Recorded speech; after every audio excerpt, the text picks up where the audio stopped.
नमस्कार दोस्तों। आज तारीख हो गई 15 जनवरी 2024। आज मैं लेके आया हूँ आपके लिए एपिसोड नंबर 8। तो भाई आज की क्लास स्टार्ट कर रहे हैं। मैं आपको एक बार बता देता हूँ कि कैसे मैं पढ़ाता हूँ। तो सबसे पहले तो भाई ये कोई क्वेश्चन लिख रखा है, ये इसके 4 ऑप्शन है और ये है कि भाई ये क्वेश्चन कब कब किस किस एग्जाम में किस किस डेट को, और ये है 1, 2, 1, 3 मतलब कौन सी शिफ्ट में पूछा गया, ये सब है। ठीक है। तो उम्मीद करता हूँ आपने पिछले 7 एपिसोड देख लिए होंगे, ये 8वां एपिसोड है, ताकि आपको इसमें जो भी 20 क्वेश्चन करवाए जाएंगे समझने में कोई परेशानी हो। और सारे सारे PYQ प्रीवियस ईयर क्वेश्चंस है, किसी न किसी एग्जाम्स में ज़रूर पूछे गए हैं, और ये आपके आने वाले एग्जाम SSC GD 2025 के लिए बहुत ही बहुत मोस्ट मोस्ट मोस्ट इम्पोर्टेंट साबित होने वाला है ये एपिसोड। तो आइए शुरू करते हैं पहले क्वेश्चन से। पहला क्वेश्चन है, किस शासक ने 1192 में मोहम्मद गोरी को पराजित किया था? गढ़वाल, चालुक्य, मौर्य, चौहान। पृथ्वीराज चौहान है पूरा नाम ही। तो भाई 1191 भाई, ये 91 में मोहम्मद गोरी के साथ मोहम्मद गोरी किसने पराजित किया था? वो था पृथ्वीराज चौहान को। देखो अब सुनो मेरी बात, आपको याद करने हैं भाई, रट लियो, याद कर लियो, कुछ कर लियो। एक है भाई सब तराइन का प्रथम युद्ध, कब लड़ा, किस किस के बीच लड़ा, कौन जीता, ये सब याद होना चाहिए, सीधी बात है। प्रथम युद्ध हुआ था 1191 में, किस किस के बीच में हुआ था? पृथ्वीराज चौहान और मोहम्मद गोरी के बीच हुआ था। ठीक है, रट ली। ठीक है, इसमें जीता कौन था? वो जीता था पृथ्वीराज चौहान। अब आता है तराइन का द्वितीय युद्ध, सेकंड युद्ध कब हुआ? वो 1 साल बाद, 1191 के 1 साल बाद, मतलब 1192 में। किस किस के बीच हुआ? इन दोनों के बीच में ही हुआ, पृथ्वीराज के बीच चौहान और मोहम्मद गोरी के बीच हुआ। लेकिन लेकिन लेकिन अब की बार कौन जीता था? अब की बार जीता था मोहम्मद गोरी, जीता था। समझ गए? समझ गए। अब सुनो मेरी बात काम की। SSC स्टेनो में पूछा गया था कि जो पहला जो तराइन का प्रथम युद्ध में जीता कौन था? वो जीता था पृथ्वीराज चौहान। ठीक है। दिल्ली फॉरेस्ट गार्ड में पूछा गया था कि प्रथम तराइन का युद्ध कब हुआ? वो हुआ था 1191 में। HSSC ग्राम सचिव में भी यही पूछा गया था कि कब हुआ था? 1191 में भी हुआ था। और रीट में भी यही पूछा गया था कि कौन जीता था प्रथम तराइन को। तो हो जाएगी याद, पहली बार तो पृथ्वीराज चौहान जीता, दूसरी बार आया था ठुकरा के मेरा प्यार मेरा इंतकाम देखेगा, मतलब अब की बार ये जीत गए, बदला पूरा हो गया। 91 में, 92 में। ठीक है, समझ गए।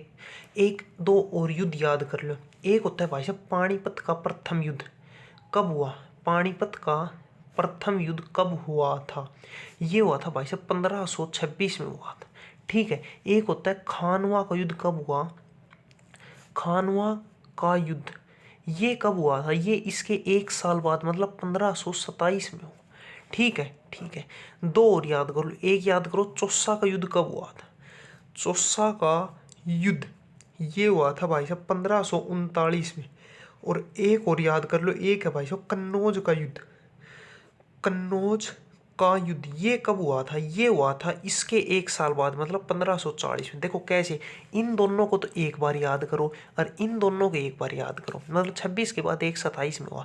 पानी पिया, देखो बाबर के ने युद्ध लड़े थे।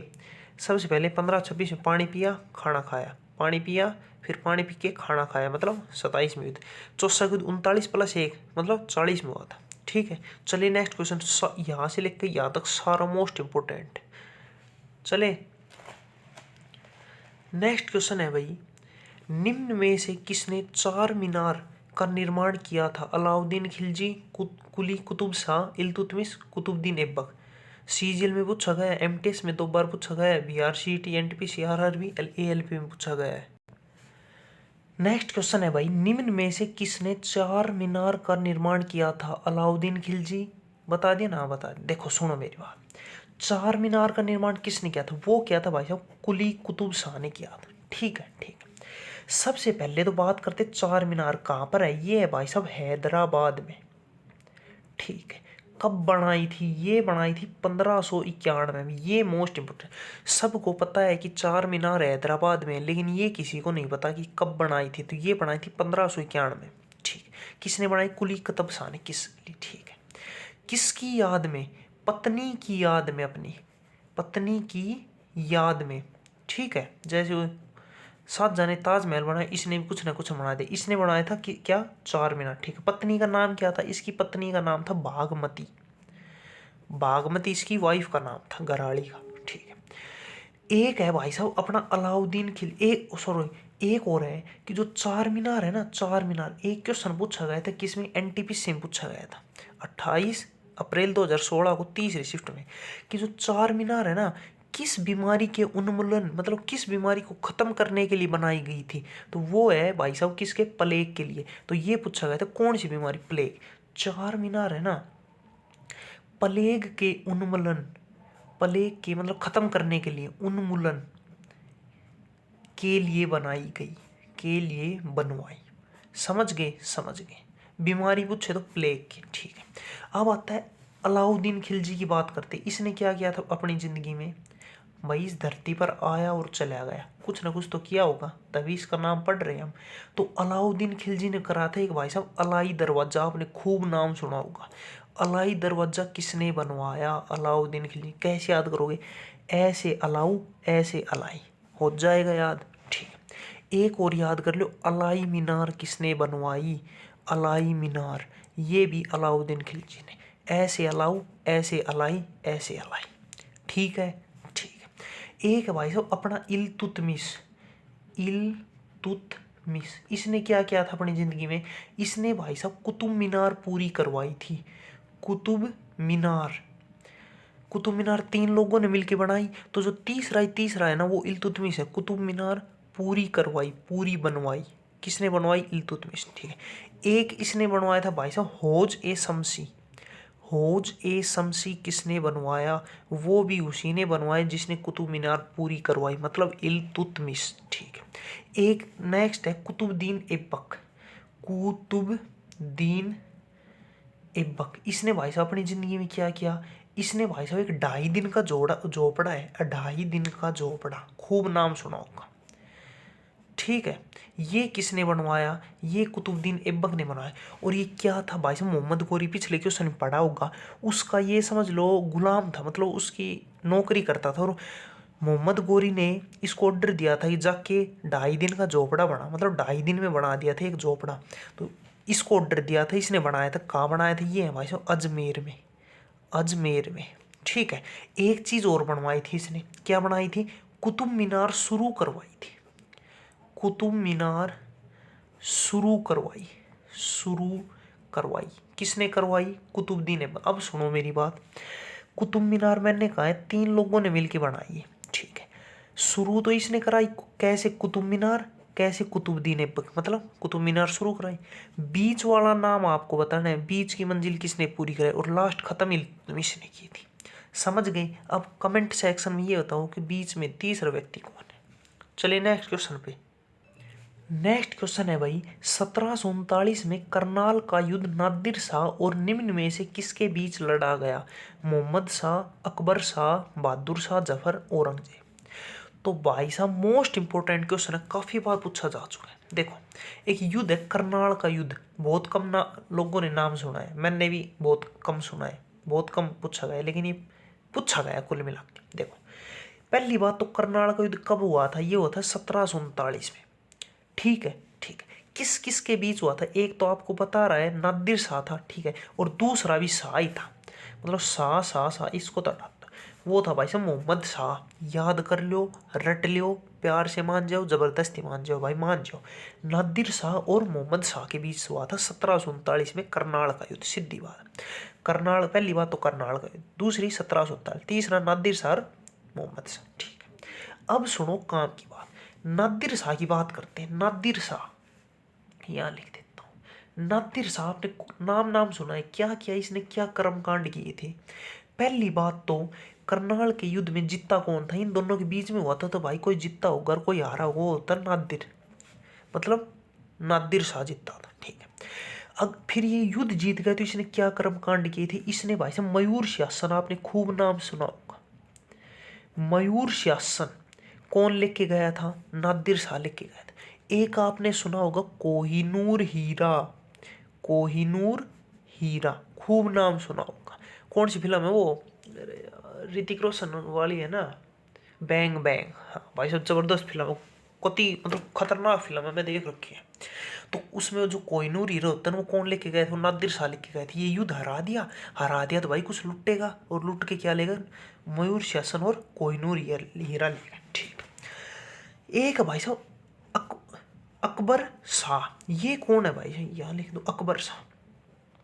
अकबर शाह कौन है भाई साहब, ये है भाई साहब राजा राम मोहन राय को राजा की उपाधि किसने दी, इसने दी थी।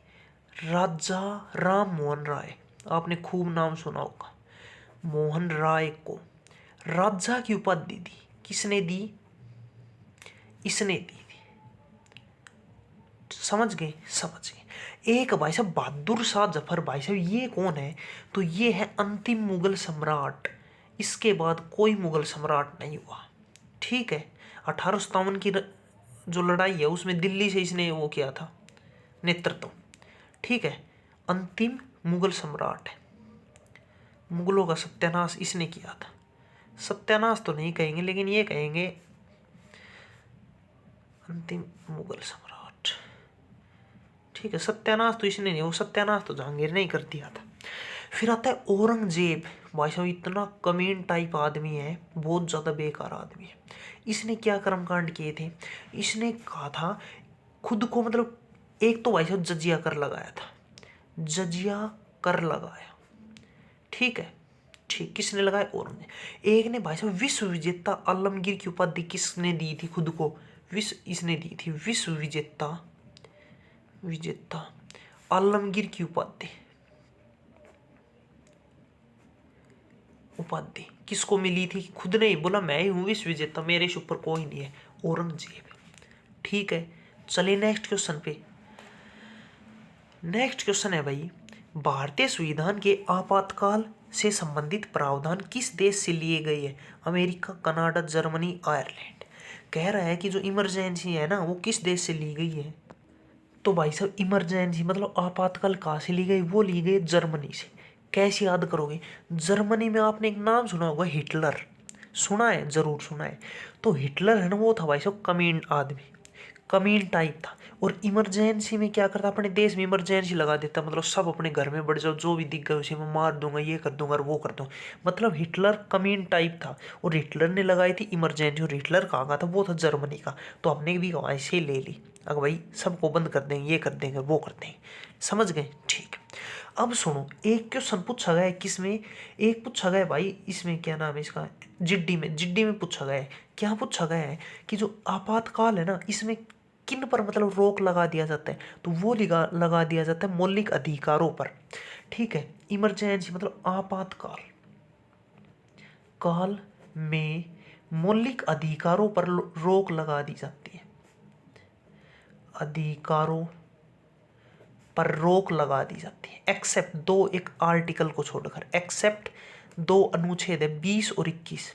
ठीक, वो मैं आगे बताऊंगा सारी कहानी। ठीक है।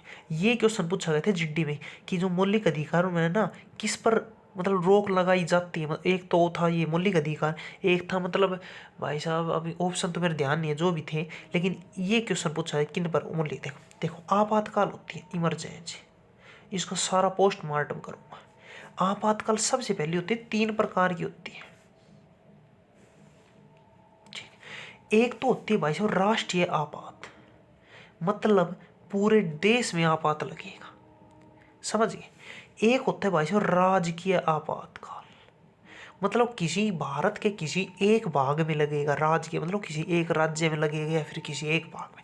एक होता है वित्तीय आपातकाल, वित्तीय मतलब धन की प्रॉब्लम, भाई भारत के सरकार के पास पैसे नहीं है, एक काम कर इमरजेंसी लगा दे, हमारे पास तो पैसे नहीं है, हम तो भिखारी हो गए, तो लगाएंगे वित्तीय आपात। राष्ट्रीय आपातकाल ये कब अनुच्छेद है 352, इसी का अनुच्छेद है 356 और 365, और इसका अनुच्छेद है 360। अब सुनेंगे बच्चे, यार 365 तो हमने सुना ही नहीं। भाई साहब यही तो है, 356 सारी दुनिया को पता है, 365 किसी को नहीं पता, सारी में पोस्टमार्टम करो। पहला आता है राष्ट्रीय आपात 352 अनुच्छेद। भारत में अब तक 3 बार लग चुका है, 1 बार, 2 बार, 3 बार। सबसे पहले लगा था 1962 में। 1962 में क्या हुआ था, 1962 में हुआ था भाई साहब, किसके साथ लड़ाई हुई थी, ये हुई थी उसके साथ के नाम से चीन के साथ तब लगाया था। भारत की भाई हालत कमजोर हो गई थी इसलिए लगा दिया आपा। एक लगा था 1971 में, ये लगाया तब जब पाकिस्तान के साथ युद्ध था, जब भी भाई भारत की हालत खस्ता हो गई तब लगाया था। एक लगाया था 1975 में, किसने? इंदिरा गांधी ने। अब क्वेश्चन पूछा गया एसएससी सीपीओ में 11 नवंबर 2022 को दूसरी शिफ्ट में कि जो भारत में सबसे पहले आपातकाल कब से कब तक लगा था, वो लगा था 1962 से लेकर 1968 तक। ये क्वेश्चन पूछा गया है किसमें? सीपीओ में। सबसे पहले ऑप्शन में था 1961 से 67, 62 से 68, 63 से 70, 64 से 71, तो 62 से 68 क्योंकि 62 में युद्ध हुआ था। ठीक है, ये पूछा।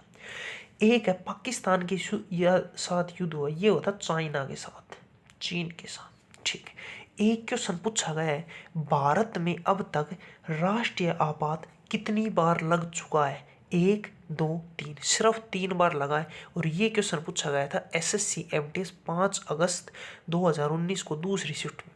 कर दोगे अब आएगा तो ठीक है। एक क्वेश्चन 1975 में जब आपातकाल लगा तब भारत के प्रधानमंत्री कौन थी? वो थी भाई साहब इंदिरा गांधी। समझ गए? 1975 में लगाया था, ये जबरदस्ती लगाई थी इंदिरा गांधी, गलती थी वैसे जो भी है। मतलब कौन था प्रधानमंत्री? इंदिरा गांधी। और ये क्वेश्चन पूछा है ग्रुप डी में, आरआरबी ग्रुप डी 12 अक्टूबर 2018 को तीसरी शिफ्ट में कि जब तीसरी बार भारत में आपात लगा तो अगर आगे पूछ ले प्रेसिडेंट मतलब राष्ट्रपति कौन थी था या थी, तो वो कौन था? वो था भाई साहब फखरुद्दीन अली अहमद। फखरुद्दीन अली अहमद। ठीक है, कौन था भाई साहब? 1975 में प्रधानमंत्री इंदिरा गांधी और राष्ट्रपति। ठीक है, अब इसका काम यहाँ से हटाते हैं।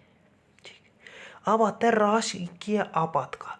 राज्य के 356 जब लगता है, जब भाई साहब किसी एक राज्य में दंगे हो जाए फलाना, या फिर सरकार नहीं बन पाती, या किसी भी कारणवश ये लगता है। एक होता है 365, ये कब बनते हैं भाई साहब?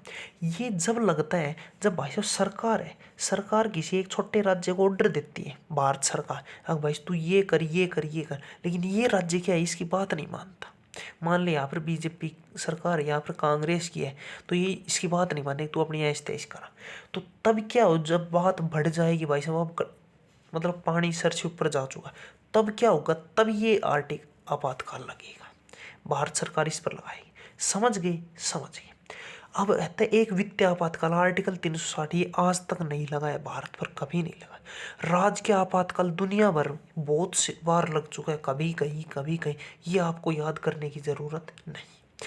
अब कह रहे, मैंने एक बताया था कि किन 2 आर्टिकल को छोड़कर जितने भी जब आपातकाल लगता है ना, तो सारे मौलिक अधिकार आपके खत्म हो जाते हैं, सिर्फ 2 अनुच्छेदों को छोड़कर, अनुच्छेद 20 और अनुच्छेद 21। अनुच्छेद 20 क्या कहता है?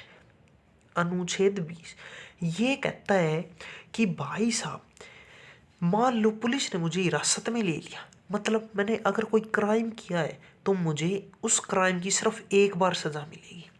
ये नहीं है मान ले मैंने चोरी की है तो उसके लिए मुझे चोरी के लिए जेल में डाल देंगे। ठीक है, ठीक है, लेकिन लेकिन लेकिन ये नहीं है कि भाई एक बार जेल में डाल दे फिर मुझे बेल हो गई, मतलब मेरी सज़ा पूरी हो गई तो मुझे दोबारा डाल, मतलब एक बार क्राइम के लिए एक बार ही मिलेगा, दोबारा मुझे तभी जेल में दोबारा डालेंगे जब मैं दोबारा चोरी करूँगा। समझ ये आर्टिकल 20 में मुँह जबानी लिख लो। ठीक है, वैसे लिखो तो अपराध में दोषपुर में दोष सिद्धि के, समझ गए होंगे बस। ठीक है, इतना ही। एक है अनुच्छेद 21, ये भी नहीं होता। इसका अर्थ क्या है? इसका अर्थ है भाई साहब जीवन एवं व्यक्तित्व स्वतंत्रता की सुरक्षा, मतलब जीवन का अधिकार, ये समझ लो जीवन का अधिकार, मतलब मेरा ये अधिकार है, अधिकार कि भाई साहब मुझे इस देश में रहने का अधिकार है, ये नहीं है कि मुझे मार देंगे। ये आर्टिकल 21 चाहे आपातकाल लागू हो चाहे मत हो, मुझे जीने का अधिकार है, ये सब है आर्टिकल 21। समझ गए? व्यक्ति तो मुझे स्वतंत्रता है, ये नहीं है कि मुझे, समझ गए होंगे, जीवन का दे मतलब जीने का अधिकार है इस देश में, ये आर्टिकल 21। 20 में बता दी 21। चलिए नेक्स्ट क्वेश्चन पर। नेक्स्ट क्वेश्चन है भाई, भारतीय संविधान का कौन सा अनुच्छेद जीवन की रक्षा और व्यक्तित्व स्वतंत्रता की गारंटी देता है। अभी अभी जस्ट 5 सेकंड पहले बताया। कौन सा अनुच्छेद है? आर्टिकल 21। जिड्डी में पूछा गया 2024। भाई साहब मतलब 1 साल भी नहीं हुई है, 26 फरवरी 2024 को तीसरी शिफ्ट में पूछा गया। जाके चेक कर लो जी। 2023 में मतलब 24 पूछा गया, 23 बुरा भाग गया एग्जाम 25 में। कब? 20 दिन बाद। तो भाई साहब इसमें पूछा जाएगा, सीधी बात है। रट लो, याद कर लो, कुछ कर लो। 21 में पूछा है, ठीक है। एक पूछा जाता है क्या भाई साहब? आर्टिकल 21 है क्या है? ये तो मैंने आपको बता रखा है, वो 6 से 14 वर्ष के बच्चे के लिए शिक्षा अनिवार्य शिक्षा, मैंने पिछली वीडियो में बता दी, इसलिए इसमें नहीं बताऊँ। आर्टिकल 20 अभी अभी बता। एक होता है आर्टिकल 22। क्या होता है? ये होता है भाई साहब कुछ दशाओं में गिरफ्तारी एंड निषेध। ये किसमें है? ये है आर्टिकल 22 में, ठीक है।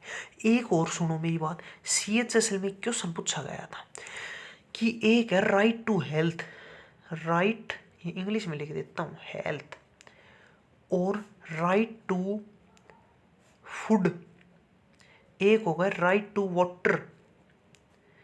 ये सब कौन से आर्टिकल में? तो ये सब भी भाई साहब आर्टिकल 21 में है। अब कैसे याद करोगे? देखो, आर्टिकल 21 में भाई साहब दुनिया भर के राइट है, बहुत गणे में अधिकार है, लेकिन आपको ये समझ लो सारे आप याद नहीं कर पाओगे। मतलब आर्टिकल 21 में है मुझे जीने का अधिकार है, मुझे कोई मार नहीं सकता। मुझे स्वास्थ्य का अधिकार, ये नहीं है कि मेरा हड्डी पसली तोड़ दे, मारेगा नहीं तो हड्डी पसली तोड़ देगा, ये भी नहीं है भाई। मुझे मेरे स्वास्थ्य का अधिकार है कि मैं अच्छा स्वास्थ्य रखूँ। मुझे खाने का अधिकार है, मुझे कोई रोक नहीं सकता खाने से। मुझे पीने का अधिकार है, पीना मतलब अल्कोहल नहीं, शराब नहीं, पानी पीने का अधिकार कोई रोक। ये सब किस में है? ये सब आर्टिकल 21 में। ये क्वेश्चन हल के मत लेना, ये क्वेश्चन CHSL में पूछा गया 2018 में। 4 ऑप्शन थे, मतलब एक A नंबर ऑप्शन, ये B नंबर कुछ, C नंबर से कुछ, D नंबर ऐसे कुछ था, ठीक है। चले नेक्स्ट क्वेश्चन पर।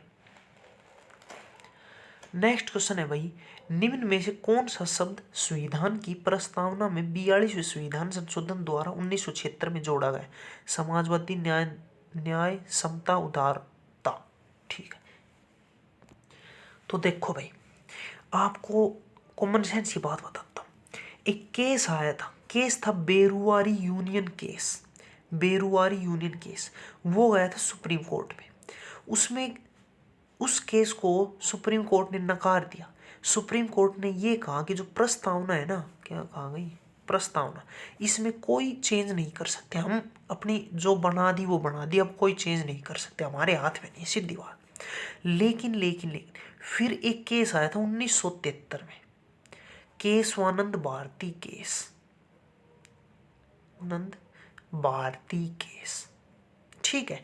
उस केस में क्या हुआ कि जो सुप्रीम कोर्ट ने हाथ जोड़ लिए, भाई हमसे गलती हो गई, हमें माफ कर दो, हम प्रस्तावना में चेंज कर सकते हैं। और इसी केस के बाद 1976 में प्रस्तावना में 3 शब्द जोड़े गए। कौन कौन से थे? समाजवाद, समाजवादी, समाजवाद गद्यवादी एक बात, धर्मनिरपेक्ष, और एक था अखंडता। अखंडता कैसे याद करोगे?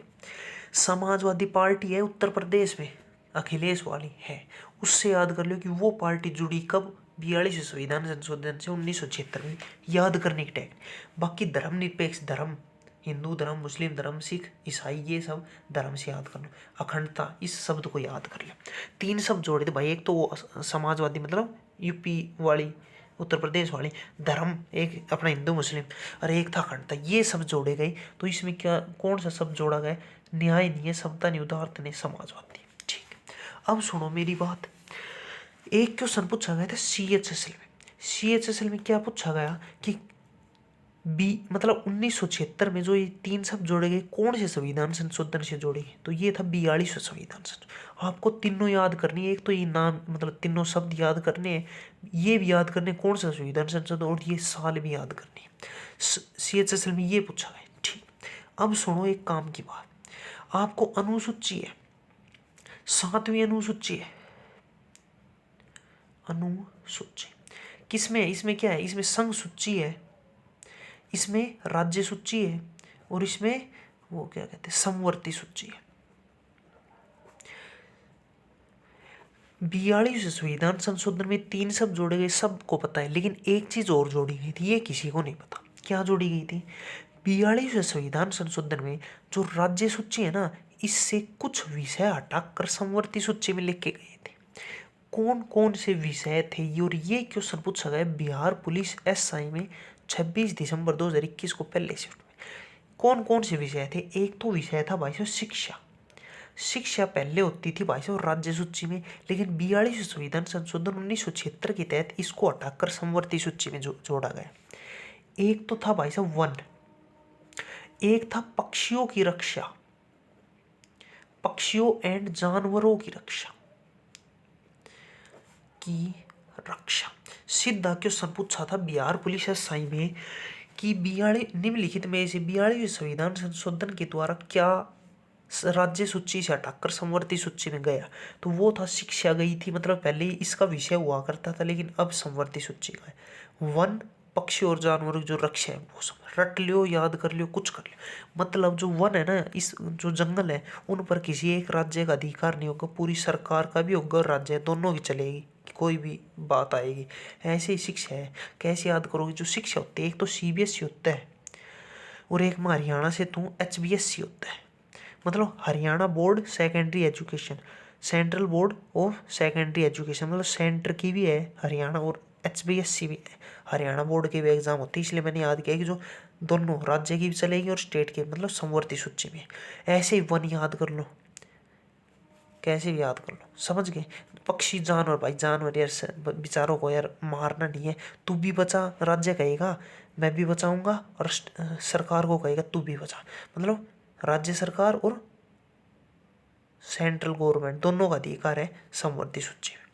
मतलब यार पक्षी यार बेचारे जानवर, ऐसे याद करो, ठीक है? चलिए नेक्स्ट क्वेश्चन है भाई, शोषण के विरुद्ध अधिकार एक खालिस्तान है, विधिक अधिकार, संवैधानिक अधिकार, विधि, मौलिक अधिकार। यार बच्चे को पता है भाई साहब, सीजीएल में पूछा गया 26 जुलाई 2023 को, मतलब अभी अभी ताजा पूछा गया पिछली बार ही। तो सबसे पहले बात करते हैं शोषण के विरुद्ध अधिकार, कौन कौन सा आर्टिकल है? आर्टिकल 23 है और आर्टिकल 24, ये दो है शोषण के विरुद्ध अधिकार, और ये दोनों किस में आते हैं? मौलिक अधिकारों में आते हैं। आर्टिकल 23 क्या कहता है? ये कहता है भाई साहब मानव तस्करी मतलब ह्यूमन ट्रैफिकिंग, मतलब हम वो जो देखते हैं ना क्राइम पेट्रोल में महिलाओं की जो तस्करी करते हैं फलाना दिखना, उन सब पर रोक है, ये नहीं होगा। ये किस में? आर्टिकल 23 में, मतलब शोषण के विरुद्ध अधिकारों में, ठीक है? एक ऐसा है बगार का मतलब होता है फोर्स लेबर, मतलब जबरन किसी से मजदूरी नहीं करवा सकते, ठीक है? जैसे जबरन श्रम हो है, जबरन श्रम नहीं करवा सकते। यह कौन सा आर्टिकल में? 23 में। फिर आता है आर्टिकल 24, ये क्या कहता है? ये कहता है भाई साहब बच्चों को फैक्ट्री में काम नहीं करवा सकते, बच्चों को फैक्ट्री में काम नहीं करवा सकते। कितने साल के बच्चों को? 14 वर्ष की आयु तक। इससे कम अगर बच्चा मिल गया ना फैक्ट्री में, जब तुम्हारी खैर नहीं है, बता दिया है। तो मतलब ये, और ये क्वेश्चन पूछा गया था सीटेट में क्या पूछा गया था? कितने वर्ष की आयु के बच्चों के लिए, मतलब जो शोषण का विरुद्ध अधिकार है जो आर्टिकल 24 में, तो वो है 14 वर्ष की आयु तक। रट लियो, याद कर लियो, मतलब याद करने का तरीका बता दो। 14 मतलब 14 से कम नहीं, 14। बस चुप रही, इससे ज़्यादा नहीं बोल लूँगा, ठीक है? याद करने का तरीका है। आर्टिकल सीजीएल में पूछा गया था कि जो मानव तस्करी से संबंधित कौन सा आर्टिकल है, वो है आर्टिकल 23, ठीक है? चलिए नेक्स्ट क्वेश्चन है भाई, खालिस्तान स्वीकृति प्राप्त होने के बाद ही संसद द्वारा कोई अधिनियम कानून बनता है? प्रधानमंत्री, राष्ट्रपति, कानून मंत्री, उच्च न्यायालय। SSCGD 9 फरवरी 2023 को पहले से देखो, हमें भाई कोई कानून बनाना है, ठीक? तो क्या होगा? एक सबसे पहले वो संसद में पारित होगा, और संसद के बाद जाएगा राष्ट्रपति के पास, राष्ट्रपति का साइन लगेगा, तभी कोई कानून बनेगा। तो इसका आंसर रहेगा राष्ट्रपति। देखो, संसद दो से मिलके बनती है, लोकसभा और राज्यसभा। मतलब या तो राज्यसभा से पहले पारित हो गई, इन दोनों से पारित होकर संसद, मतलब इनसे पारित होकर राष्ट्रपति के पास जाएगा, राष्ट्रपति जब साइन लगा देगा, मोहर लगा देगा, तभी कोई अधिनियम का वो बनेगा, कानून। लेकिन लेकिन लेकिन राष्ट्रपति क्या करते हैं, अपनी मनमर्जी चलाते हैं। एक राष्ट्रपति के पास विटो पावर होती है, विटो पावर। विटो पावर नाम सुना होगा, क्या होती है भाई साहब? विटो पावर भी 3 प्रकार की होती है, 1, 2 और 3। एक तो विटो पावर होती है पूर्ण विटो, पूर्ण विटो। अब सुनो, इसका अर्थ क्या होता है भाई साहब? कोई विधेयक राष्ट्रपति के पास गया तो राष्ट्रपति क्या करता है, विधेयक को स्वीकार नहीं करता, विधेयक को स्वीकार नहीं करता, बोला अपनी ऐसी तैसी हो रहा हो, विधेयक स्वीकार नहीं करता। ये राष्ट्रपति के पास पावर होती है और ये होती है पूर्ण विटो पावर, ठीक है। दूसरा होता है निलंबन। दूसरा एक होता है क्या, एक होता है कि भाई साहब राष्ट्रपति विधेयक को है ना, मतलब ये संसद से राष्ट्रपति के पास विधेयक आया तो इसको वापस भेज देगा, बोला अपनी ऐसी तैसी कराओ, मुझे नहीं करना। तो सुनो, अब आती है काम की बात। अगर यहाँ से संसद से राष्ट्रपति के पास विधेयक गया तो राष्ट्रपति भेज देगा वापस, ठीक है। तो फिर क्या होगा, फिर क्या होगा, संसद है ना वापस भेजेगी राष्ट्रपति के पास, ठीक है। अब राष्ट्रपति के पास 14 दिन का टाइम है, या तो वो चुपचाप मान जाए, अगर दोबारा भेजा है तो चुपचाप मान जाए, या फिर अगर नहीं मानेगा ना तो अपने आप मान लिया जाएगा कि राष्ट्रपति ने साइन कर दी। मतलब राष्ट्रपति एक बार मना कर सकता है, अगर दोबारा आ गया तो उसको या तो मान जाए प्यार से, नहीं मानेगा तब भी कोई फर्क नहीं पड़ेगा, वैसे भी ये मानना जाएगा। और ये चीज़ होती है किससे, ये चीज़ हुई थी 44वें संविधान संशोधन से कि अगर दोबारा भेजा तो वह पारित माना जाएगा। 14 दिन तक मान जाए तो बहुत बढ़िया बात है, नहीं मानेगा तो भी पारित माना जाएगा। और ये था 44 संविधान संशोधन में कही गई थी, ठीक। एक होता है भाई साहब पॉकेट विक्टो। ये क्या होता है, ये होता है कि ये संसद से राष्ट्रपति के पास आया, विधेयक आ गया, ठीक है। तो ये क्या है, चुपचाप रख लिया, मतलब वापिस नहीं भेजा लेकिन अपने पास रख दिया और कोई जवाब नहीं दिया, गूंगा बन गए। और ये आज तक हिंदुस्तान में सिर्फ एक बार हुआ है, वो किसने किया था, वो किया था ज्ञानी जैल सिंह ने, ठीक है। समझ गए? चले नेक्स्ट क्वेश्चन पर। उम्मीद करता हूँ आपको समझ आए और चैनल को लाइक शेयर सब्सक्राइब कर दीजिए एपिसोड को, ठीक है। एक बार लाइक तो कर ही दीजिए। नेक्स्ट क्वेश्चन है भाई, आँख में प्रकाश किरणें बाहरी पारदर्शी संरचना के माध्यम से आँख के सामने स्थित खालिस्तान नामक से प्रवेश करती है। लेंस, आइरिस, कॉर्निया, ऑप्टिक तंत्र की कह रहा है जो आँख होती है हमारी आँख, जी यहाँ से लाइट आ रही है तो जो यहाँ से एंटर करेगी ना, वो कहाँ से एंटर करती है, वो करती है भाई साहब कॉर्निया से एंटर। हम आँख दान करते हैं, अंग दान करते हैं, मतलब नेत्र दान करते हैं भाई मरने के बाद, ठीक है। तो कौन सा, अब ये थोड़ी पूरी की पूरी आँख काट के दूसरे के अंदर लगाई, नहीं मुन्ना नहीं, ये करते हैं सिर्फ ये जो पार्ट है ना, मतलब जो कॉर्निया, ये लेके जाते हैं। मतलब आई डोनेशन, आई डोनेशन में कौन सा पार्ट मतलब यूज किया जाता है, वो था भाई साहब कॉर्निया, जहाँ से लाइट एंटर होती है ना वही लेके चले जाते हैं, ठीक। मैंने बता दिया इमेज बनेगी रेटिना, पिछले वीडियोस में बता दिए थे इमेज कहाँ बनती है, इमेज बनती है रेटिना पर, ठीक। रेटिना ये है और यहाँ से लाइट आ रही है, तो रेटिना से अगर पहले इमेज बन गई तो कौन सा रोग होगा, मायोपिया रोग होगा। और मायोपिया कौन सा होता है, शॉर्ट साइटेडनेस, मतलब पास की चीज़ें दिख जाती है, दूर की चीज़ें नहीं दिखती। और इसके लिए लेंस होता है अवतल लेंस कोन के वजह से। एक होता है हाइपरमेट्रोपिया, मतलब ये रेटिना यहाँ से लाइट आ रही है तो यहाँ इमेज बनेगी रेटिना के पीछे, इसके लिए ये कौन सा रोग होती है, होता है हाइपरमेट्रोपिया, मतलब दूर की चीज़ें नहीं दिखती, दूर की चीज़ें दिखती है, पास की चीज़ें नहीं दिखती। और इसके लिए होता है उत्तल लेंस कॉन्वेक्स लेंस, ये चीज़ें मैं बता चुका इसलिए मैं नहीं लिखवा रहा, ठीक। एक चीज़ और है कि अब ये लाइट आ रही है, ठीक है, कहाँ से आ रही है, कॉर्निया, लेकिन कितनी लाइट आएगी, कितनी लाइट एंटर करेगी, ये सब कौन डिसाइड करता है, ये करता है प्यूपिल। और ये क्वेश्चन पूछा गया था RRC ग्रुप डी में 24 सितंबर 2018 को पहली शिफ्ट में, कि कौन डिसाइड करता है कि कितनी लाइट आएगी, वो करता है प्यूपिल, ठीक है। ये क्वेश्चन मैं करवा चुका हूँ, ठीक है। एक होता है प्रेस बायोपिया, ये नहीं करवाया मैंने, प्रेस बायोपिया ये क्या होता है, ये भाई साहब ओल्ड एज के जो लोग होते हैं ना, वृद्ध लोग, उनके अंदर पाया जाता है। वही बुढ़ापे में उनकी गलती नहीं है, बुढ़ापे में हो ही जाता है, दिमाग से अटक ही जाता है, मतलब हो ही जाता है। तो ये होता है प्रेस वायु में, ठीक है। और एक क्वेश्चन और है, जो प्यूपिल है ना, जहाँ से लाइट एंटर करती है, जो कंट्रोल करता है लाइट को, कितनी लाइट है, इस प्यूपिल को कौन कंट्रोल करता है? ये करता है आइरिस। और ये क्वेश्चन पूछा गया था एचटेट में, टीजीटी 2015 में। अगर पूछे लाइट एंटर करते कितनी लाइट एंटर करेगी, ये कौन डिसाइड करता है? प्यूपिल।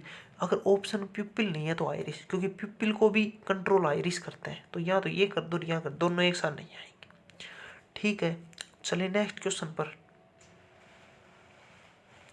नेक्स्ट क्वेश्चन है भाई, निम्न में से किसे ऊष्मागति का पहला नियम कहा जाता है? फर्स्ट लॉ ऑफ थर्मोडायनेमिक्स अंग्रेजी में कहते हैं, फर्स्ट लॉ ऑफ थर्मो, ये कहते हैं भाई साहब ओरिजिनल, हाँ यही है। Law of conservation of energy, इसके अनुसार कोई भी एनर्जी, एनर्जी क्या कहते हैं यार, एनर्जी क्या कहते हैं? शक्ति तो पावर को कहते हैं भाई, देख लेना, मेरे थोड़ा कम आती है हिंदी।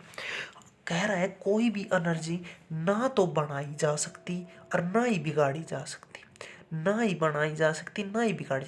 ये एनर्जी क्या होती है? ये वन फॉर्म टू अनदर, मतलब एक फॉर्म से दूसरी फॉर्म में चेंज होती है, खत्म भी नहीं होती और नई भी नहीं बनती। ये क्या होती है? बस ये चेंज होती है, CHANG। ये लॉ ऑफ कंजर्वेशन, ऊर्जा संरक्षण, मतलब कंजर रहती है, मतलब संरक्षित रहती है, ना ही खत्म ना ही नहीं बनती। लॉ, ये होता है फर्स्ट लॉ ऑफ थर्मोडायनेमिक्स। एक क्वेश्चन बहुत पूछता है कि जो तीर कमान होता है ना, कैसे होता है भाई साहब? टिक टिक टिक, कैसा होता है? ऐसा जो तीर कमान होता है, जो भी होता है, यहाँ से मैं तीर छोड़ा, ठीक है, तो इसको तीर को छोड़ दूंगा तो सबसे पहले इसको पीछे की साइड खींचूंगा ना, और फिर ये क्या जाएगा? तीर आगे की तरफ जाएगा। तो इसमें कौन सी एनर्जी किस में कन्वर्ट होती है? तो इसमें भाई साहब काइनेटिक एनर्जी होती है ना, काइनेटिक एनर्जी, वो किस में कन्वर्ट होती है? वो होती है भाई साहब पोटेंशियल एनर्जी में। काइनेटिक क्या बोलते हैं यार, मेरे पता नहीं, क्या याद तो था, हिंदी में क्या बोलते भाई, ध्यान नहीं। काइनेटिक वो है ½ mv² वाली, और ये है mgh वाली, ये याद कर लो, ठीक है।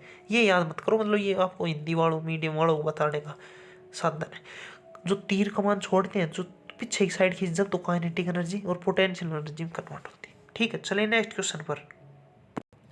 नेक्स्ट क्वेश्चन है भाई, जड़त्व किसके समानुपातित होता है?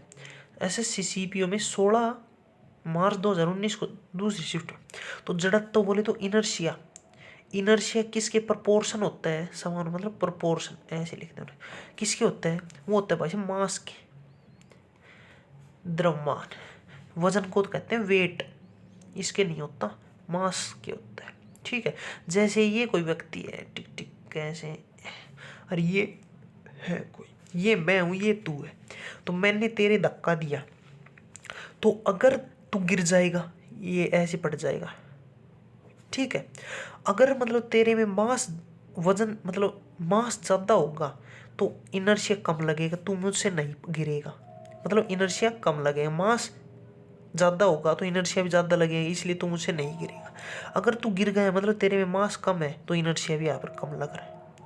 रट लियो, याद कर लियो, कुछ कर लियो। Inertia, I am a disco dancer, I am a disco dancer, मतलब इनर्शिया इज प्रोपोर्शनल, मतलब समानुपाती मास एमएस, सीधी बात है। चलिए नेक्स्ट क्वेश्चन, रटने वाला है ये, मेरे तो याद है, मैं तो भाई साइंस का स्टूडेंट हूँ नहीं था।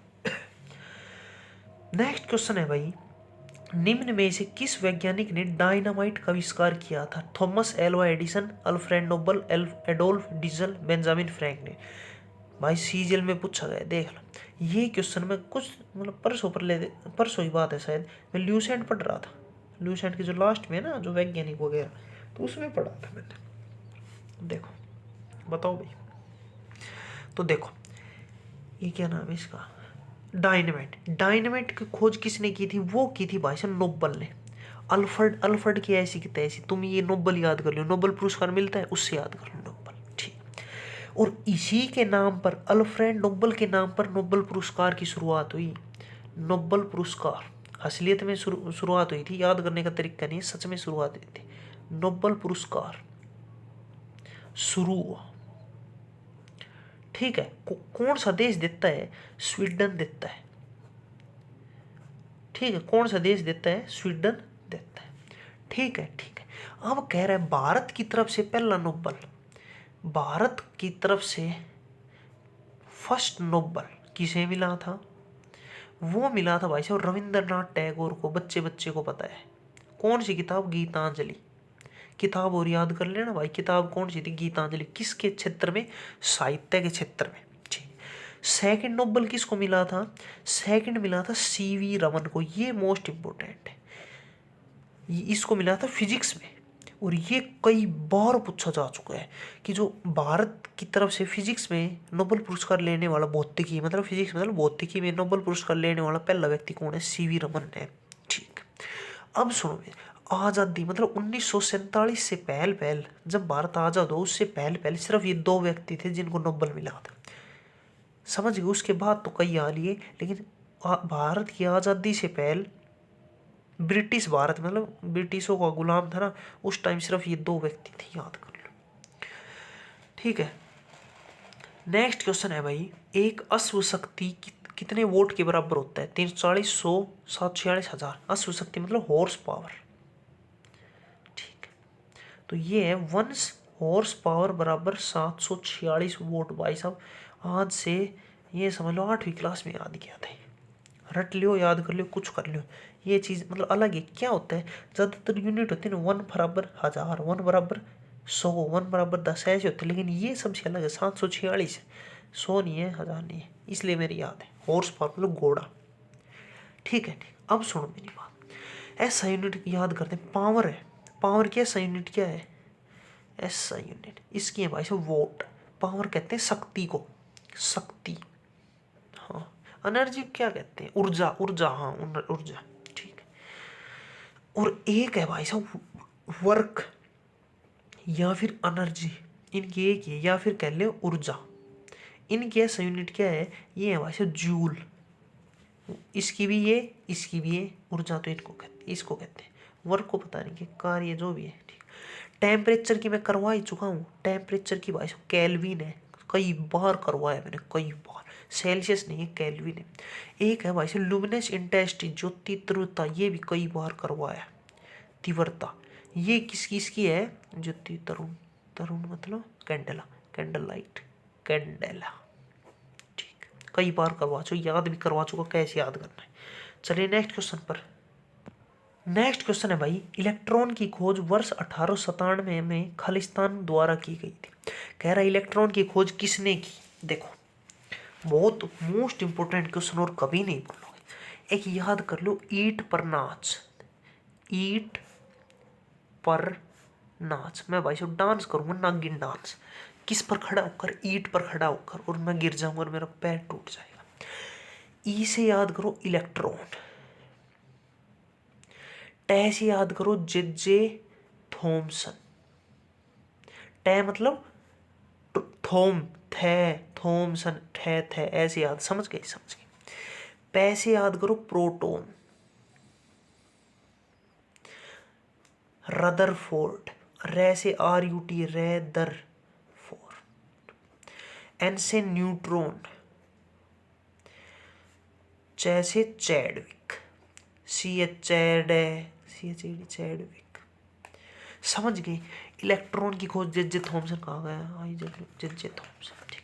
अब सुनो मेरी बात, कब की? इलेक्ट्रॉन की 1857 में। अगर सीजीएल वर्ग का एग्जाम होगा ना, उसमें पूछेगा, उसमें ये नहीं पूछेगा जे थॉमसन ने की, उसमें ये पूछेगा कब की। तो कब की भाई साहब? 1857 में, ठीक है। एक भाई साहब ऑप्शन अपने पास, TS एडिसन। इसने क्या किया था? इसने किया था भाई साहब बल्ब की खोज। बल्ब की खोज किसने की थी? एडिसन ने, TA एडिसन ने की थी, ठीक है, ठीक। अब सुनो, दिल्ली पुलिस कांस्टेबल में ये क्वेश्चन पूछा गया था कि इलेक्ट्रॉन की खोज जे थॉमसन ने कब की?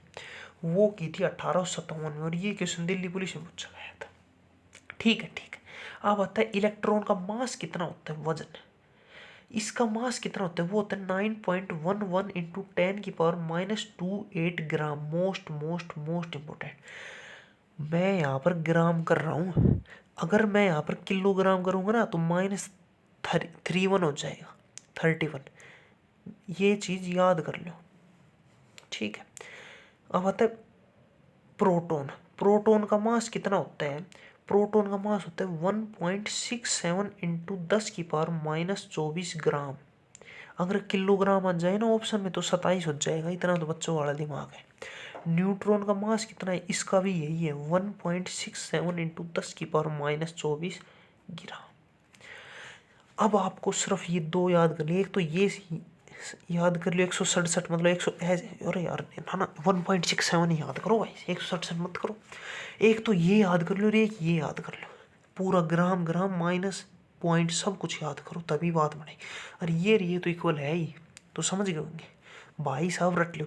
फिर आता है इनका चार्ज, इस पर कितना चार्ज होता है वो अब याद नहीं कराऊंगा भाई साहब, भूल जाओगे, ठीक है। आगे कभी पूछेगा ना इससे क्वेश्चन बनेगा तब जरूर करा दो, वरना भाई साहब सब घपड़गंज हो जाएगा। चलिए नेक्स्ट क्वेश्चन पर।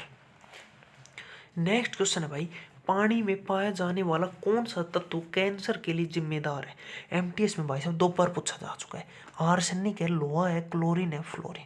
मतलब अगर पानी में इनमें से, अगर क्या होता ही है, पानी में इनमें से कुछ पाया जाता है और उसकी वजह से क्या होता है, कैंसर होता है, तो किसकी वजह से होता है, तो भाई साहब ये होता है भाई साहब आर्सेनिक की वजह से।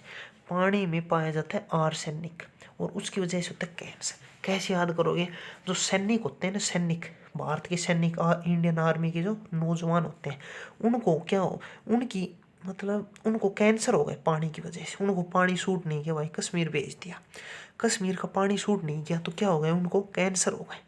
कहाँ गए कैंसर, तो पानी में कैंसर, कैंसर मतलब सैनिक, आर्सेनिक, ठीक। एक होता है क्लोरीन, पानी में क्लोरीन भी होते हैं, लेकिन इसका क्या होता है, इसका होता है पानी को साफ करने के लिए, मतलब वाटर प्यूरिफाई है ये, प्यूरिफायर। ये क्या करता है, अगर पानी में क्लोरीन मिला देंगे ना तो पानी साफ हो जाएगा। लेकिन हमसे पूछा कैंसर के लिए जिम्मेदार कौन है, वो है आर्सेनिक। इससे तो पानी साफ हो रोका बल्कि, समझ गए। चलिए नेक्स्ट क्वेश्चन पर।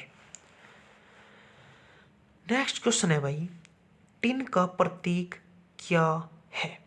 अब सुनो मेरी बात, टिन, TIN, टिन का सिंबल पूछा है। टिन क्या होता है, SI होता है भाई साहब सिलिका। इसका एटॉमिक नंबर होता है 14। एटॉमिक नंबर है भाई, देखो मतलब ये है ना सिलिका, ये होता है 14 जो नीचे वाला होता है। हिंदी में देख लेना क्या बोलते हैं एटॉमिक नंबर। TA क्या होता है, TA होता है टेंटेनम। इसका होता है भाई साहब 73। TI क्या होता है, ये होता है भाई साहब टाइटेनियम। इसका होता है भाई साहब 22। और SN होता है टिन, ठीक। और इसका कितना होता है, इसका होता है भाई साहब 50, हाफ सेंचुरी, ठीक। एक होता है गोल्ड, गोल्ड कवर कर लो भाई। गोल्ड का सिंबल क्या होता है, वो होता है AU और गोल्ड का होता है 79, ठीक है। चलिए नेक्स्ट क्वेश्चन पर। नेक्स्ट क्वेश्चन है भाई, निम्न में से कौन सा कार्बन का एक अपरूप नहीं है, मतलब एलोट्रोप नहीं है, इंग्लिश में एलोट्रोप, कार्बन का एलोट्रोप नहीं है भाई साहब। मोस्ट इंपोर्टेंट ये है ना, ये नहीं, ये बहुत से लोगों की नौकरी खा गई, ये नहीं नहीं। इसकी वजह से बहुत से बच्चे आज घर बैठे हैं, पूरा पढ़ा करो क्वेश्चन। तो नहीं है, मीथेन, मीथेन होता है CH4। ग्रेफाइट, हीरा, ग्रेफाइट है, हीरा है, Ca। मीथेन नहीं है भाई साहब कार्बन का एलोट्रोप, समझे। अब सुनो मेरी बात, इस क्वेश्चन में बहुत मजेदार बात बताऊंगा, ठीक। एक होता है ग्रेफाइट, इंग्लिश में लिख दूं भाई, मैं लिख देता हूँ ग्रेफाइट। और एक हीरा, हीरा को कहते हैं हम डायमंड, कहते हैं ना डायमंड। ये दोनों क्या है, ये दोनों भाई साहब नॉन मेटल है भाई, हिंदी में देख लेना क्या कहते हैं, नॉन मेटल। ग्रेफाइट और हीरा क्या है, नॉन मेटल, ठीक।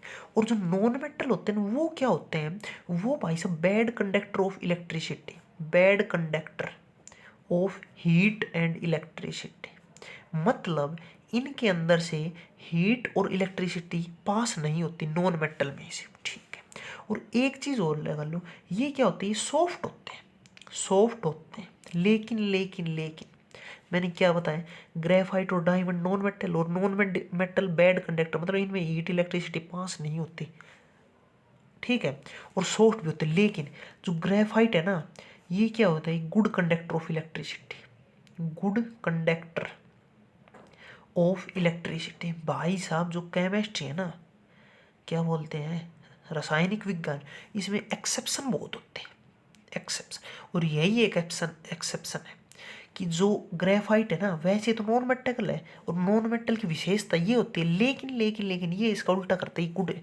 ऐसे ही डायमंड है, मैंने क्या कहा, ये सॉफ्ट होते हैं, मुलायम होते हैं, लेकिन डायमंड यार, हीरा तो बहुत कठोर होता है, डायमंड क्या होता है, सबसे हार्ड होता है। हुआ है नहीं एक्सेप्शन भाई, ये एक्सेप्शन याद करने पड़ेंगे, इसके लिए कोई वो सोल्यूशन है, मैं थोड़ी है जो प्रूफ करता हूँ, ठीक है। अब कह रहा है कार्बन के अपरूप नहीं है, कार्बन के एलोट्रोप कौन कौन से होते हैं, ग्रेफाइट होता है, हीरा होता है, C60, कार्बन 60 होता है। दो और याद कर लो, एक होता है भाई साहब पता नहीं क्या ना, लेंस डेलाइट, ऐसा ही कुछ नाम, लेंस डेलाइट, ये भी हाँ ऐसा ही कुछ नाम था। ये क्या होता है, कार्बन का एलोट्रोप है। और एक और याद कर लो, एक है भाई साहब बक मिन्स्टर फुलरेंस रेंस, ये दोनों क्या है, कार्बन के एलोट्रोप है, अपरूप है, ठीक है। 5 याद कर लो, 1 2 3 4 5। अब मैं कहोगे ये क्यों याद करें, इसका भी एक रीजन है। ये क्वेश्चन लैंडस्लाइड, इस पर क्वेश्चन पूछा गया था सीपीयू में, कब पूछा, 2022 वाले में पूछा गया था, 9 नवंबर 2022 को दूसरे शिफ्ट में।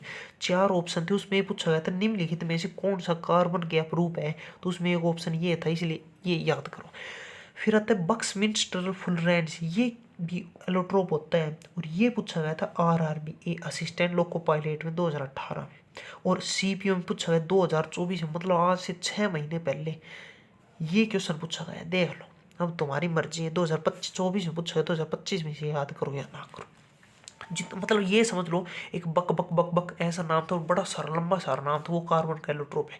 एक लैंडस्लाइड होते हैं, लैंडस्लाइड मतलब भूस्खलन, मतलब धरती नीचे चली जाती है, वो सब, उससे याद करो लैंडस्लाइड, वो भी होता है धरती, समझ गए। ये दो जरूर जरूर जरूर याद करो भाई साहब, PYQ है। चलिए नेक्स्ट क्वेश्चन पर। नेक्स्ट क्वेश्चन है भाई, मयूर का वैज्ञानिक नाम क्या है, MDA से पूछा गया है। सिटेकुला यूपेरटिया पैओक्रिस्टासुस यूडेनाम, अरे भाई नाम ही नहीं पता क्या क्या। देखो भाई साहब मेरे को तो नाम ही नहीं पता क्या क्या नाम है, इंग्लिश ही कमजोर हमारे। देखो मयूर को इंग्लिश में कहते हैं हम पीकॉक, पीकॉक पीकॉक। भाई साहब यार मैंने कुछ हूँ, मतलब मोर देखे हुए मुझे बहुत दिन हो गए। मेरा घर थोड़ा मतलब गांव से 100 मीटर बाहर है, तो मोर तो मुझे दिखते नहीं। और सुबह मैं उठता हूँ 8 बजे, मोर सुबह सुबह बोलते हैं, मैं उठता हूँ 8 बजे जब दिन निकल जाता है। चलो छोड़ो, तो पिकॉक से याद कर लो पैओक्रिस्टसस। कैसे याद करो, क्रिस, क्रिस फिल्म है, क्रिस फिल्म किसकी है, ऋतिक रोशन, देख रखी है, क्रिस 1 क्रिस 2 क्रिस 3। उसमें क्या होता है, क्रिस जो होता है ना, वो क्या होता है, हवा में उड़ जाता है, हाँ ऐसे छलांग लगाता है, वो क्या नाम है यार, वो क्रिश 2 है ना, प्रियंका चोपड़ा वाली। हाँ वो मतलब पहाड़ों में रहता है, फिर शहरों में चला जाता है, उसका बाप को मार देते हैं, वो सब मतलब पागल। हाँ समझ गए होंगे जिसने देख रखी क्रिश 2। तो मतलब उड़ जाता है, फलाना दिखना है, ऐसे ऐसे स्टंट है जो मतलब रियल लाइफ में पॉसिबल ही नहीं है। तो मतलब क्रिस क्रिस क्या करता है, उड़ता है, और मोर भी क्या करता है, पिकॉक उड़ता है हवा में। तो क्रिस उड़ता है, पिकॉक उड़ता है, तो पिकॉक का नाम क्या है, क्रिस है साइंटिफिक नेम, तो याद कर लो ठीक। अब सुनो, भारत का नेशनल बर्ड, राष्ट्रीय पक्षी कौन सा है, छोटी छोटी बातें याद कराऊंगा। पक्षी आप बताओगे। राष्ट्रीय पशु कौन सा है, राष्ट्रीय फल कौन सा है, ये वो LKG वाले बच्चे करते हैं। एक होता है राष्ट्रीय एक्वेटिक, मतलब एक्वेटिक मतलब पानी वाला, जलीय जीव, जलीय जीव कौन सा है भारत का, ठीक है ये सब बताओ। तो भारत का राष्ट्रीय पशु है भाई साहब बाघ, ठीक। और बाघ का साइंटिफिक नाम क्या है, अब आती है काम की बात, ये सब बताते हैं।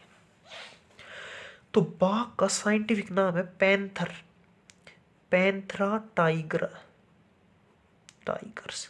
कैसे याद करोगे पैंथरा? एक आपने वो है ना लोहे की एक ऐड आती है, लोहे के जो सरिये देखे हैं ना, उन पे होता है पैंथर स्टील, और एक वो बना होता है मतलब शेर सा है ऐसा, मतलब कुछ मोर सा है, पता नहीं जिंदल स्टील का है या कौन सा कंपनी का है, पैंथर लिखा होता है उस पर। मैंने उससे याद कर, पैंथर मतलब टाइगर और पैंथर मतलब पैंथर लिखा होता है लोहे पर, पता नहीं आपने देखा होगा। और ये क्या कहते हैं, टाइगर भी बना हुआ होता है, शायद जिंदल स्टील के लोहे होते हैं। अब होता है राष्ट्रीय पशु कौन सा है? राष्ट्रीय पशु होता है भाई भाई, अरे यार पक्षी, ये ऐसे करते हैं, ये आएगा ठीक है। अरे ये क्या आएगा भाई, देख लेना। पशु तो ये होता है, पक्षी कौन सा होता है? पक्षी कौन सा है, नेशनल बर्ड कौन सा है? ये भाई आप बताओगे। अरे ये है अपना मोर, ये पीकॉक, पीकॉक। और ये मैंने आपको बता दी पैओक्रिस्टस। फल कौन सा है राष्ट्रीय फल? वो होता है भाई साहब आम। और ये चीज मैंने आपको पिछली वीडियो में बताई थी कि आम का साइंटिफिक भाई साहब, पिछली मतलब कल वाली वीडियो में बताया था। आम का क्या नाम से? मैनीफेरा इंडिका, मैंने बताया था मैनीफेरा इंडिका। कैसे याद करोगे? मैंगो, मैं से मैंगो, मैं से मैनीफेरा, मैं से मैंगो, मैं से मैनीफेरा, ठीक। जलीय जीव एक्वेटिक एनिमल, ये है भाई साहब Gangetic dolphin, Gangetic dolphin Bharat की जलीय जीव है, राष्ट्रीय जलीय जीव। इसको कब बनाया था? इसको 2004 में घोषित किया था कि भाई भारत की जलीय राष्ट्रीय जलीय जीव ये होगी, ठीक है। इसका दूसरा नाम ये है, दूसरा नाम, इसका दूसरा नाम है सुसु। वो वाला सुसु नहीं जो आप समझ रहे हो जो आप कभी बिस्तरों में क्या करते थे, ठीक है, ये सब है, ठीक है। या फिर गैंगेटिक डॉल्फिन कह दो, या फिर एक और नाम है साइंटिफिक नाम अरे यार क्या नाम, प्लेंटेनिस्टा, प्लेंटेनिस्टा, निस्टा निस्टा है नाम ये ना, गैंगेटिक का, ये सब, ठीक है। चलिए नेक्स्ट क्वेश्चन पर देखो। कोबालामीन विटामिन खालिस्तान का वैज्ञानिक नाम है, साइंटिफिक नाम बताओ। विटामिन B1 का है कोबालामीन, सी का है B1, B12 का है, या फिर ई का है। देखो विटामिन B1 का साइंटिफिक नाम है थाइमीन। विटामिन सी का नाम है एस्कोर्बिक एसिड, या लिख दूं एस्कोर्बिक एसिड। विटामिन B12 का नाम है कोबालामीन, ठीक है। विटामिन ई का नाम है टोफोफेरोल, टोफोफेरोल, ठीक है, ठीक। अब आती है काम की बात। काम की बात क्या है? विटामिन B1 की कमी से कौन सा रोग होता है? वो सब होता है बेरी बेरी, बी से B1, बी से बेरी बेरी, बारी बारी से रोग होगा B1 की कमी से। विटामिन सी की कमी से होता है कौन सा? स्कर्वी। कैसे याद करोगे? सी स्कर आ रहा है ना कुछ कुछ, समथिंग समथिंग, हाँ वही है, ठीक है। विटामिन डी, डी की कमी से होता है रिकेट्स। विटामिन ई की कमी से होता है बांझपन, जो होता है ना बांझपन, मां नहीं बन सकते, वो सब होता है विटामिन ई की। विटामिन ए तो भूल ही गए। ए की कमी से क्या होता है? नाइट ब्लाइंडनेस, रतौंधी, रात को नहीं दिखना, रतौंधी हिंदी में कहते हैं इसको, रतौंधी, ठीक है। या फिर एक और नाम इसका जीरोफ्थाल्मिया, पैथाल्मिया, ठीक है। चलिए नेक्स्ट क्वेश्चन पर। भैया आज का लास्ट क्वेश्चन है, निम्न में से किस में प्रति ग्राम प्रोटीन की मात्रा सबसे अधिक होती है? ये क्वेश्चन देखो, कह रहा है प्रोटीन सबसे ज्यादा सेब में होता है, मूंगफली में होता है, गेहूं में होता है, सोयाबीन। तो भाई साहब जो बच्चा जिम जाता है ना, जो प्रोटीन लेता है, उसको इस बात की ज्ञान होगा, ये मुझे उम्मीद है। सीजीएल में पूछा गया है, वेस्ट बंगाल पुलिस में पूछा है। देखो तो सबसे ज्यादा प्रोटीन होता है सोयाबीन, ठीक है। एप्पल जो सेब खाते हैं उसमें क्या होता है? उसमें होता है विटामिन, ठीक है। मूंगफली में क्या होता है? मूंगफली में प्रोटीन होता है, कार्बोहाइड्रेट भी होता है, और फैट भी होता है। फैट मतलब वसा, वसा। लेकिन इसमें पूछा सबसे अधिक किस में होता है? सोयाबीन में होता है। प्रोटीन का भाई साहब काम क्या होता है? भाई साहब हम जिम जाते हैं, जिम तो हम क्या करते हैं? मसल्स को तोड़ते हैं, ब्रेक करते हैं, टूट गई भाई, और फिर खाते हैं प्रोटीन, और फिर ये बड़ी बनती है। मतलब पहले शरीर को तोड़ते हैं और फिर जोड़ते हैं खा के। तो मतलब तोड़ेंगे फिर प्रोटीन लेंगे तो शरीर मसल्स वो होंगी, मतलब समझ गए होंगे ना, समझ गए। तो वो होती है सोयाबीन से। मूंगफली में कम होता है लेकिन कम होता है। गेहूं में क्या होता है, गेहूं में होता है कार्बोहाइड्रेट। ठीक है। अब होता है जो कार्बोहाइड्रेट क्या करता है भाई साहब, कार्बोहाइड्रेट, कार्बोहाइड्रेट भाई साहब एनर्जी देता है, शरीर को देता है। क्या करता है भाई, जिम जाओ ना, जिम जाओ, जिम जाने से पहले कार्बोहाइड्रेट लो। उससे क्या आएगा, मतलब सेब खा लो ना ना, हाँ सेब में तो वैसे विटामिन होता है। मूंगफली खा लो, उससे क्या आएगा, थोड़ा एनर्जी आएगी, थोड़ा आएगी, ज़्यादा नहीं आएगा। फिर करो जिम, और फिर देखो, और फिर जिम करने के बाद खाओ सोयाबीन, प्रोटीन देता है। ये कुछ क्वेश्चंस थे भाई, उम्मीद करता हूँ आपको ये क्वेश्चन पसंद आए होंगे। टेलीग्राम पर भाई साहब ये कौन सा 8 एपिसोड, शायद 7 एपिसोड के मैंने पीडीएफ डाल दिए, ये कि ये पीडीएफ मैंने डाल दिए हैं। 8 एपिसोड को जब ये अपलोड होगा ना, उसके 2 मिनट के अंदर, 2 मिनट तो नहीं, 5 मिनट, 10 मिनट के अंदर ये डल जाएगा। 10 ना तो 1 घंटे के अंदर, मतलब मैं डाल दूंगा कुल मिला के ये।